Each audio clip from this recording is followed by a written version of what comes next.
Yo guys, welcome back to the Uncle Sharma channel. Here we are to make the move official. Arturo Vidal is an Inter player.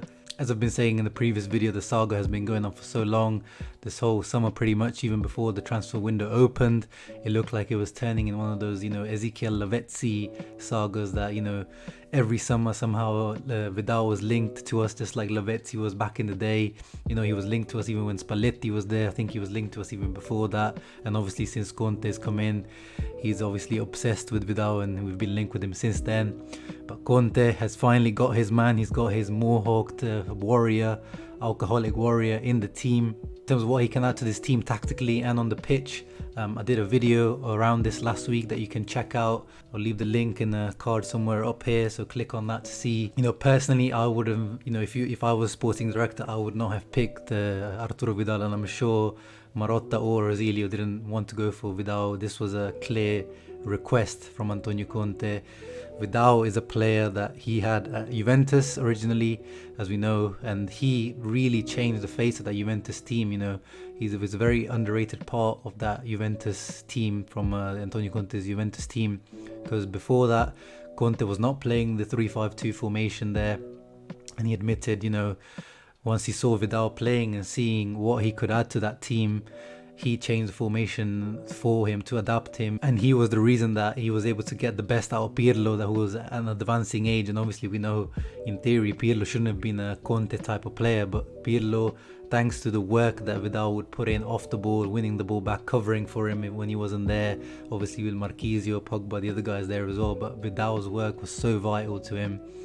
And Vidal has also a great relationship with Antonio Conte. There's a famous picture of Vidal and Conte hugging like old friends, and they just have a great manager-player relationship. And Vidal, I remember there's even a birthday post somewhere on Vidal's social media somewhere where he wishes Conte a happy birthday. He says, if I wanted to go to war with someone, I would bring Antonio Conte with me. I think Antonio Conte would say the same for Vidal. If he's going to war on a football pitch, he's going to bring Vidal with him. And now we've got the guy to go to war with, and Antonio Conte does not have any excuses now. We've pretty much given him every single thing he wants. In my past video where I did my Serie A prediction, you can watch that on if you go on my channel, that's the last video I did, and I predicted Inter to win, and this was and that prediction was hinging on the signing of Arturo Vidal, because he really is a player that you can play anywhere on the pitch.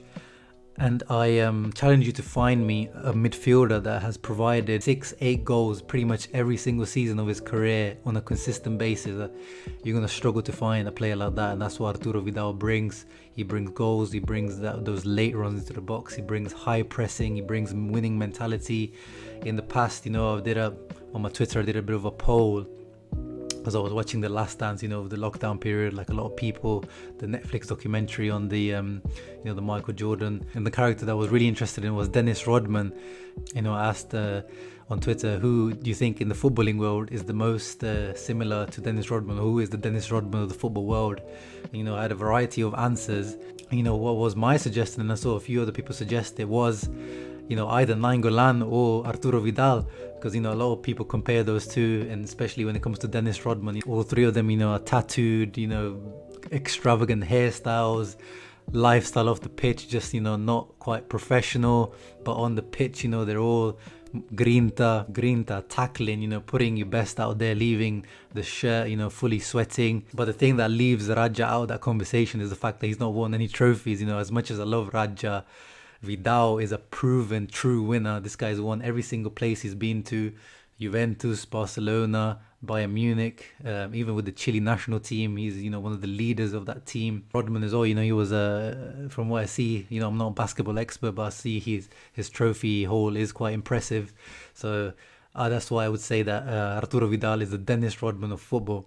And you can see how much players rate him, especially at Barcelona. Lionel Messi, someone who's not particularly vocal on social media, and he's took his time out to say goodbye to Vidal, and talked about how much of a good teammate he was, and how he used to admire him from as a rival, and then he got to experience him as a teammate.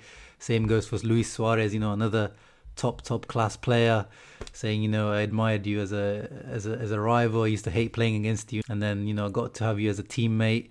You know, clearly he created a good bond with those guys. So, you know, he's a good teammate to have as well. We have the video that was released by Inter welcoming Vidal when he arrived, you know, at the airport, at Inter headquarters.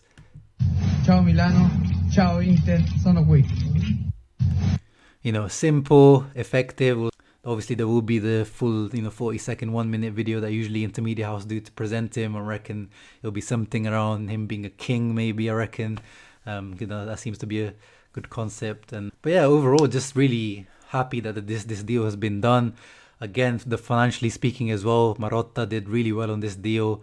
Apparently it's a free transfer, but there's a few bonuses involved, and all those bonuses are related to Inter winning trophies. So if we win a trophy in the next couple of years, I believe some bonus of like 1 million will be activated, which is, peanuts. The thing that was holding it up, how everyone was making fun of it. Oh, 48 hours left. It's almost done. He should be in Milan today or tomorrow. But it kept getting delayed because Diego Godin's deal for Cagliari had to be completed first, and Godin was doing his medicals for Cagliari today. So it looks like Godin is definitely on his way out. So his wages, quite funnily enough, are pretty much the exact same as Arturo Vidal's, around 6 million net per year. So that opened up the space in the budget. There will be more departures. As much as I would like to see Nainggolan stay, I've said in the past, he's one of my favorite Serie A players of the last decade. It looks like he won't be staying because, in terms of his salary is quite substantial, especially if he's not a starter, 4.6 million net a year, I believe that's his salary. And, he has strong ties to Cagliari, due to, that's where he kind of started off, and that's where his wife is from. And, he's like their star player. Even last year, he was their star player. They play him, just off the striker. They don't make him do too much work off the ball. I don't think it's a technical reason. Once again, it's like, we know Conte likes Nainggolan. He's wanted Nainggolan in the past.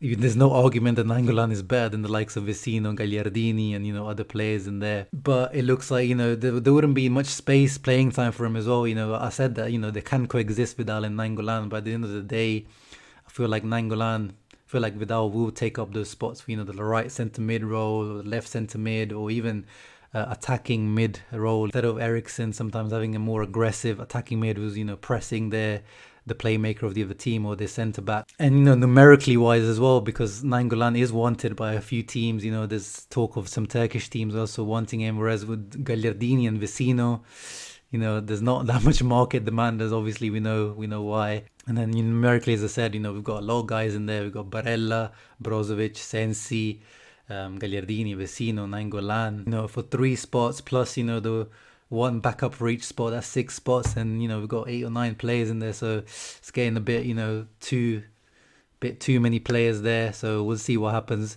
Cagliari are trying to negotiate another, Cagliari are trying to bring him back, but obviously this time we don't want to do them any favours. From what I heard, Inter don't want them just loan him out like they did last year. So it has to be something with the obligation to buy. But then Nainggolan has to sort of take a big pay cut. But we'll see what happens. For the moment, they're both on the same team. Tattoo FC, the likes of Nainggolan, Kolarov. It's a team of alcoholics. We got Vidal, we got Nainggolan. I can't believe this guy. How is this picture even out there? Like, he should be... this guy. And then obviously Brozovic as well, who's recently had some run-ins with the police. And here's me with Nainggolan, enjoying a nice little night out in Milan. But yeah, Conte's got his crazy alcoholic midfield.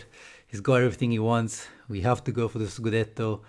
I'm happy with the deal. Let me know in the comments below, guys, what you think of this deal. Are you happy with Vidal coming? Where do you see him play in the team? Where do you think he's going to be collocated in the starting lineup? And what do you make of the Nainggolan situation? I know most of you probably want to keep him. Do you feel like, he should be the one leaving, or you'd prefer someone else leaving? Yeah, just let me know in the comments below. Make sure to leave a like and subscribe for the video. For King Arturito Vidal. And hopefully he brings us some trophies. I'll see you in the next one, guys. Ciao.